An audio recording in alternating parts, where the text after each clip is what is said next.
Today's podcast is brought to you by Progresso Talent Partners, who for more than 25 years have successfully delivered interim and permanent leadership talent to transform businesses. To hire the talent you need to enable your business to thrive, visit www.progressotalent.com today.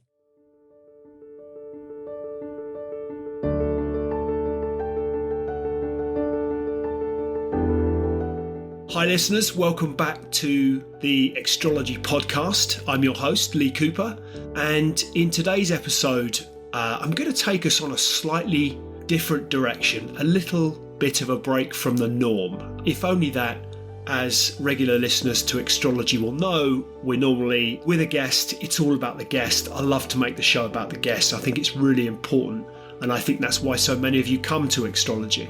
But today, I want to talk about something that's both personal and widely impactful, and that is multiple sclerosis, or MS, as it's perhaps more commonly known. So what's the story behind this particular story today? Without further ado, let's get into it. So why am I talking about MS? Well, before I explain, I'd like, if I may, to take you back to 2013. I'm sure there'll be many of you that can picture the scene. I, like many parents of what at that age was a 10-year-old boy, as well as having an older daughter. But at that stage, this particular story is relevant to a 10-year-old boy. And like many parents, mothers and fathers, I was on a touchline watching my son play football. In fact, actually, I was the coach of his team. We were playing in a football tournament.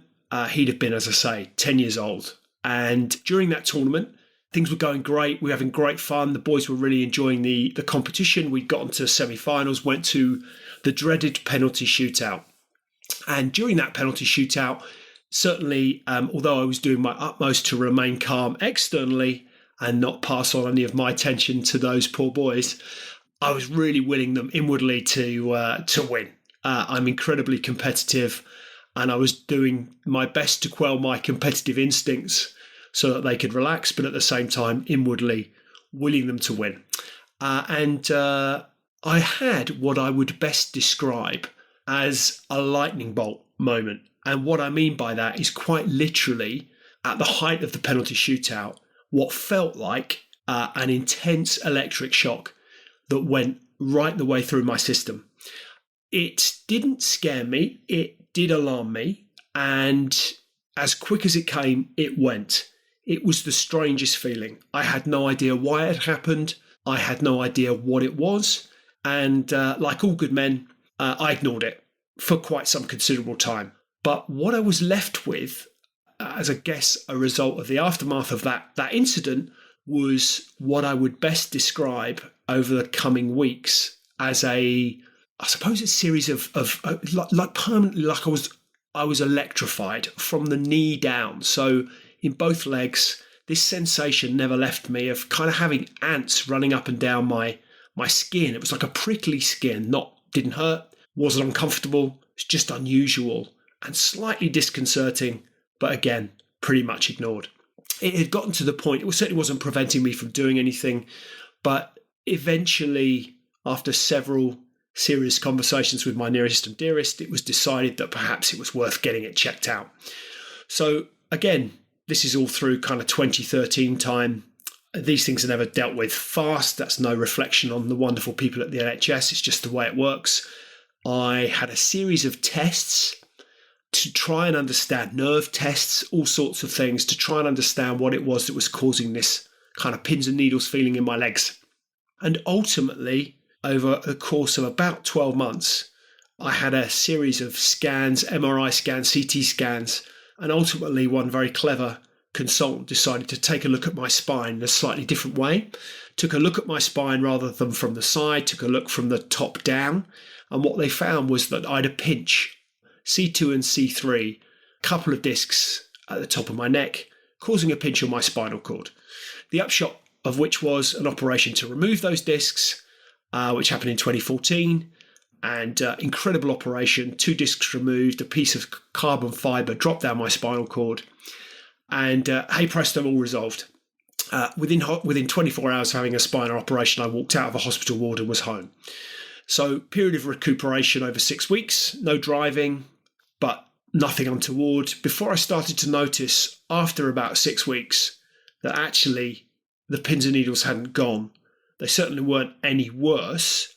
If anything, they were marginally better, but they hadn't gone. So I'd had these discs taken out. I had needed to have them taken out because there was a pinch on my spinal cord, which would have over time gotten worse and caused not all too considerable difficulties, but nonetheless, that wasn't what was causing the pins and needles, it would appear. So again, I kind of thought, well, I've had the operation, I'll ignore it. I then moved forward to January 2016, and I'm admitted to hospital with, I won't bore you with the full story, but I was admitted with what they were concerned was a suspected stroke. I'd been having a series of really blinding headaches. I felt dreadful and ultimately lost movement in my left arm, and a series of those pins and needles I referred to in my leg had spread all the way up my left-hand side of my body, were in my face. Wasn't really sure what was going on, but was treated in a double quick time by incredible people at Southampton General Hospital, admitted me. Within an hour of being admitted, I'd had a CT scan, MRI scan, all sorts of things. The good news for me was that there wasn't a stroke, no evidence of a stroke. I hadn't had a stroke. The bad news was that they'd found a series of lesions, which is sort of scarring. There were 5 on my brain. And that word alone, if I'm brutally honest, scared the hell out of me, freaked me out. And I was then in hospital for a week, felt really unwell. Couldn't give you a definitive description of what felt unwell. I just know I didn't feel great. And a series of kind of tests, all of which were relatively inconclusive, but that ultimately combined, including a lumbar puncture, which found some protein in my spinal cord. And in walks the consultant who's been reviewing all of the tests that I'd undergone. And it's kind of not good news when a consultant comes in surrounded by junior doctors, pulls up a chair and sits down by the side of your bed. You kind of know when they sit down that this is going to be a serious conversation. And I remember my consultant having said to me, Lee, right, we found proteins in your spinal fluid, which is not good news. And that combined with the lesions that we're seeing on your brain, the symptoms that you're evidencing, would lead us to conclude the likelihood is that you have multiple sclerosis. Not definitive. It is incredibly difficult to diagnose, and I want to make that clear here. Incredibly difficult to diagnose. But the likelihood is that you've multiple sclerosis. To which my response at that time was, oh, thank you, that's great. Which sounds like a ridiculous thing to have said, but it was the first thing that sprung to my mind, not least because I was catastrophizing what might have been, and I pretty much convinced myself I had a brain tumour. That's what these funny things were in my brain. I'd very cleverly done some sensible self-diagnosis and felt that that was going to be the conclusion. And so there was a sense of relief when it was called something to which my first thought was, oh, well, that's not going to kill me. Hence the response was, oh, great. Anyway, move forward from 2016, a whole series of tests over the next 12 months, ultimately an MRI scan, and lo and behold, those lesions 12 months later that had been found in my brain had gone. And there didn't appear to be any real scarring. There didn't appear to be any real long-term effects. I felt great. Hadn't had any repercussions of what I'd been admitted to hospital with. So I just kind of cracked on with my life. I was discharged from my consultant. No, you're good. If anything happens, I remember quite vividly him saying to me, if at any point you should lose control of your bowel or your bladder, then I suggest you come and see me again very quickly. But other than that, I don't need to see you. All good. So here we go. I cracked on with life.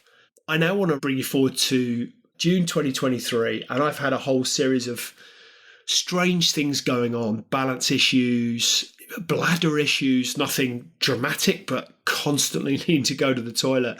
And it's like, gotta go now. Sorry to be graphic, but there's no waiting for that. I put that down to being a man of a certain age. Turns out that wasn't quite the case. But I'd had a number of issues, lots of pins and needles, occasional loss of true limb mobility. Occasionally I'd stumble off a curb, I'd do clumsy things, I'd fall. Nothing that I could say to you was that dramatic, but that accumulatively led me to believe that things were not quite as they were. And then I had a number of these sort of sensations in my head which weren't right. And I can't define them or describe them, but it just felt like there was something not quite right and I felt unwell.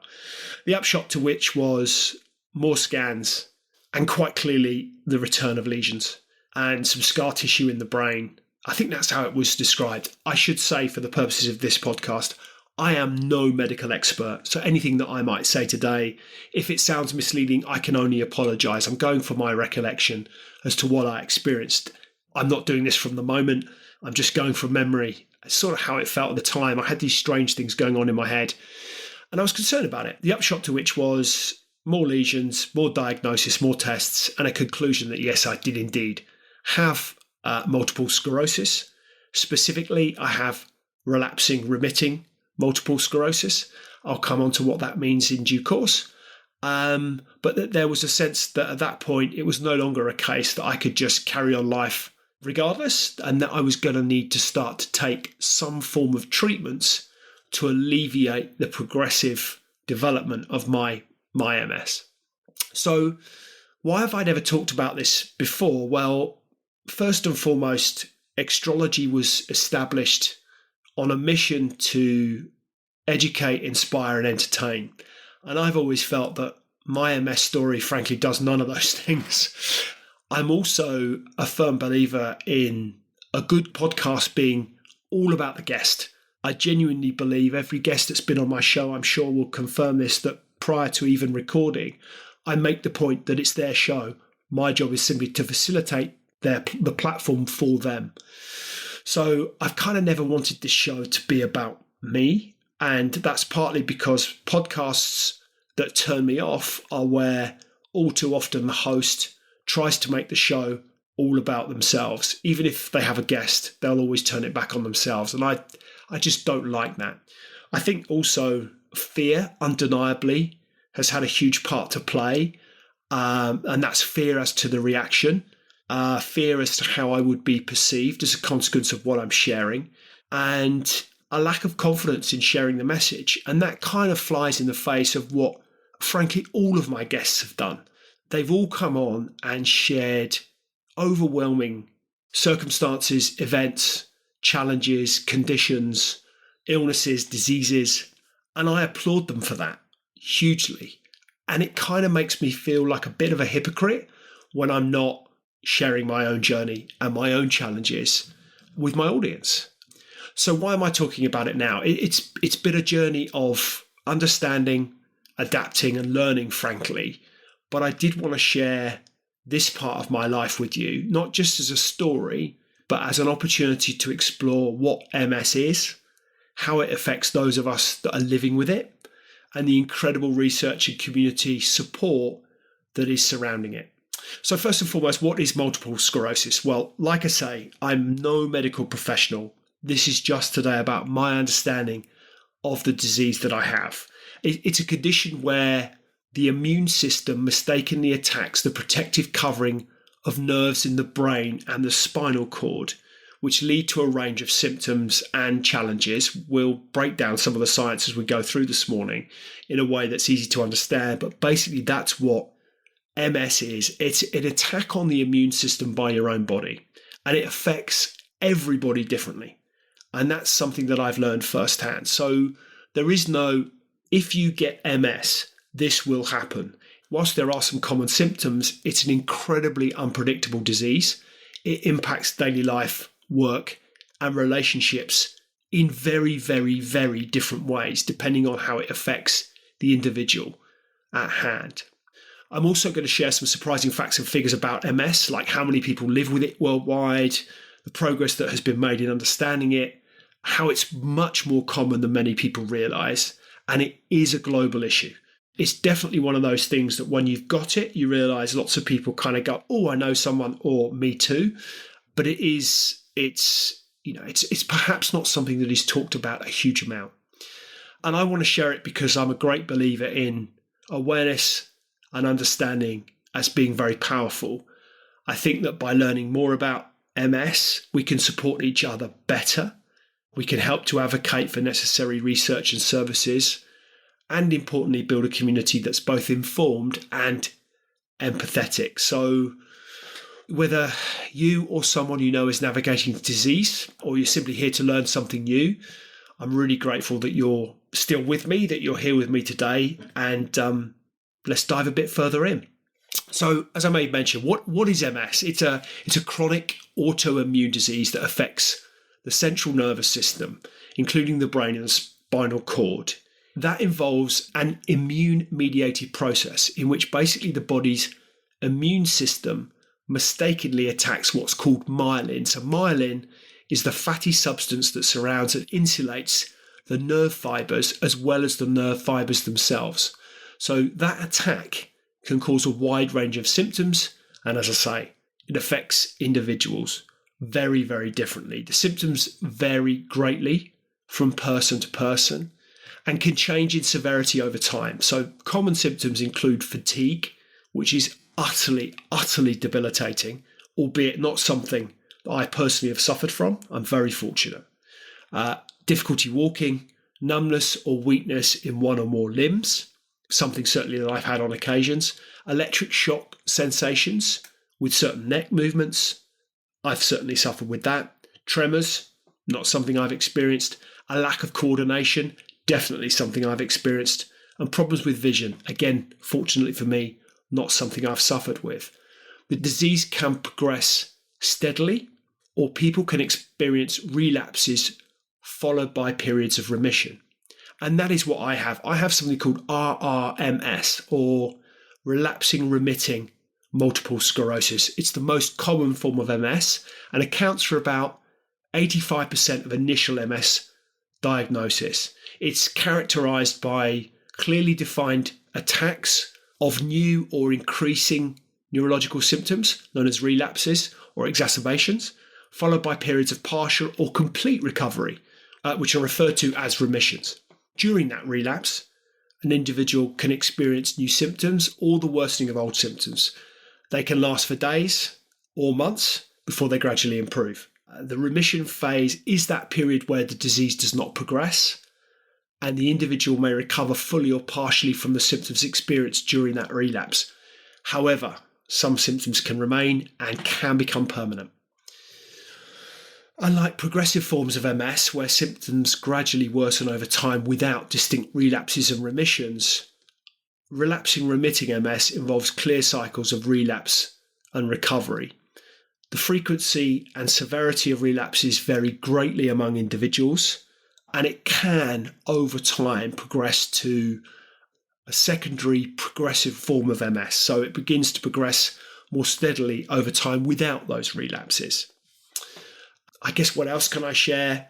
In terms of how you manage relapsing remitting MS, it typically involves treatments to reduce the number and severity of relapses, to slow the disease progression and manage symptoms. So these can include things like drugs, disease-modifying therapies, steroids to reduce inflammation that you might have during relapses, and various symptomatic treatments and rehab strategies to try and improve quality of life. A couple of facts and figures around MS. It's estimated that more than 2.8 million people worldwide have MS.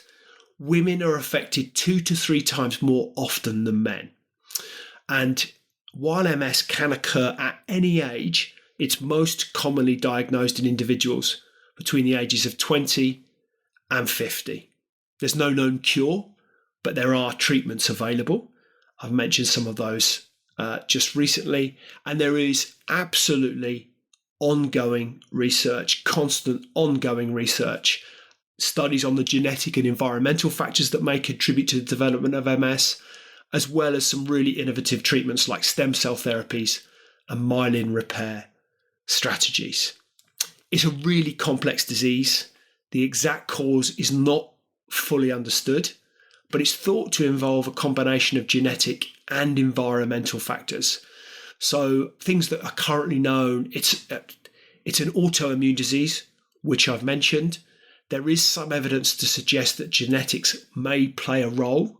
So people with a first degree relative, such as a parent or a sibling with MS, might have a higher risk of developing the disease than not.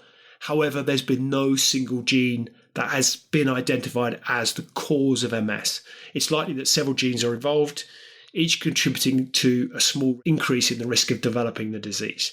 Environmental factors have been associated with increased risk of MS. These would include things like a vitamin D deficiency. So low levels of vitamin D have been linked to a higher risk of MS.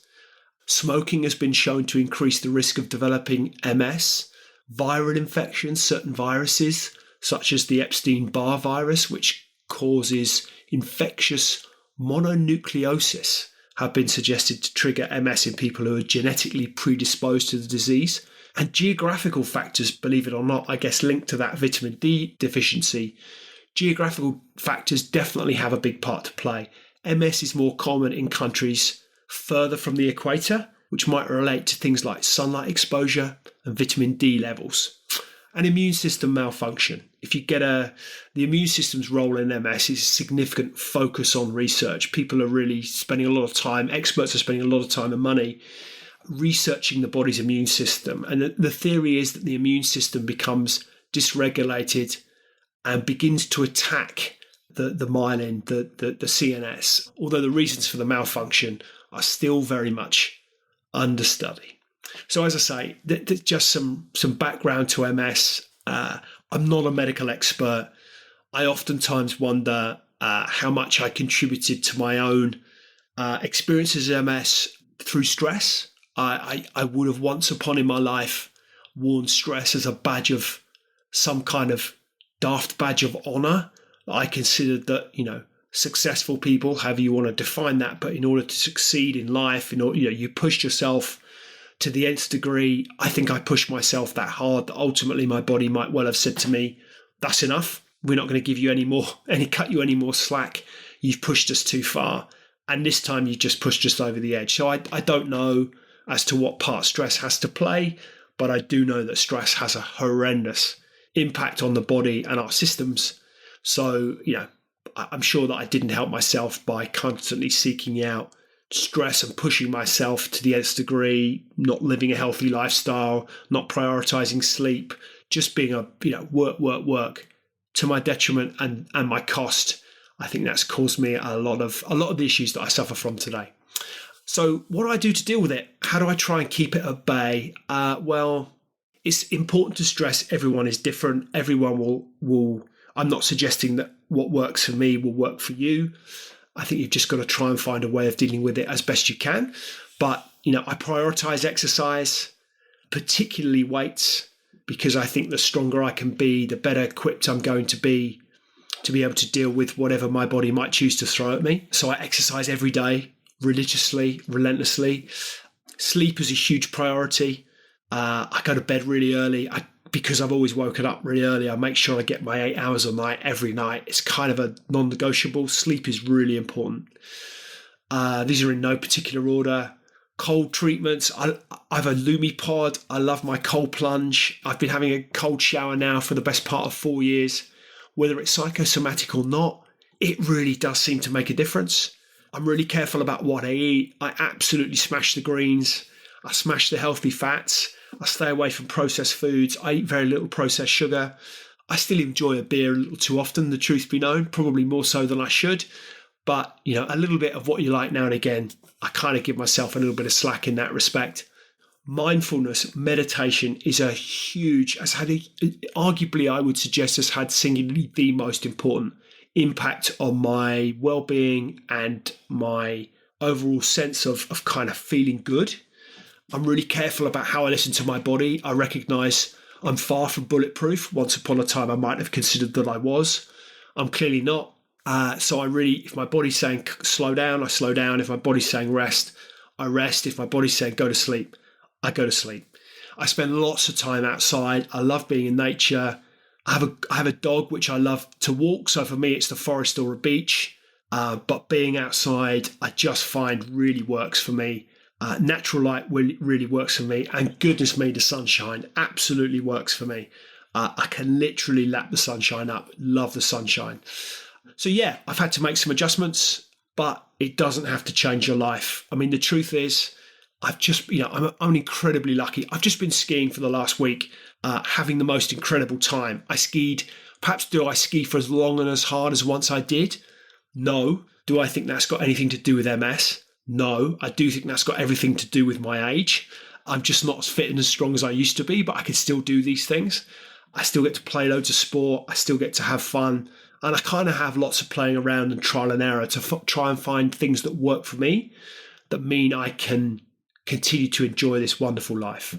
So it kind of feels a little self-indulgent to have shared this message with you today, but I feel this is all part of the journey. I feel there are lots of other people out there that are sharing important messages, and that we can talk about these things, and that I'm afforded such a fantastic platform, such as you great Extrology listeners, to share this with is, it's kind of humbling and wonderful in equal measure. So I really appreciate you having indulged me today. I really appreciate you having listened. If you've got any comments, if you or anybody you know wants to know more, if you're concerned about anything, then by all means, check us out on the Extrology Instagram or the Extrology Facebook page or extrology.com, and direct message me if you've got any questions that you don't want to share in the public domain, or email me, lee@extrology.com. And I'll happily respond. The MS Society is a great source of information. There's a brilliant community on Instagram called shift.ms, which is doing wonderful things to kind of lift people up who are struggling with MS, and share great stories and provide great community. And obviously, if you've got any real concerns about anything that you might be suffering with, the best place to start is talk with your GP. Certainly, I'm not in a position to offer any medical advice, that's for sure. But really appreciate you having indulged me today. Stay tuned for the next episode of Extrology, whereby we'll be back to the usual format. Got an incredible array of guests lined up for future episodes. I'm really excited by all the things we've got going on. But for today, really appreciate your time and ears, and have a great day. Thanks for listening.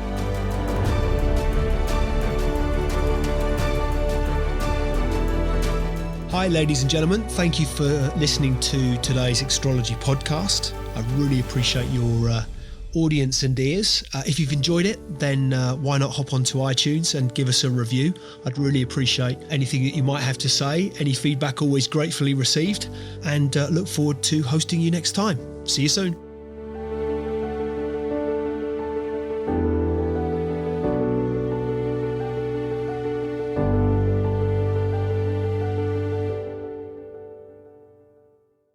Just a reminder, today's podcast is brought to you by Progresso Talent Partners. Visit www.progressotalent.com today for more information.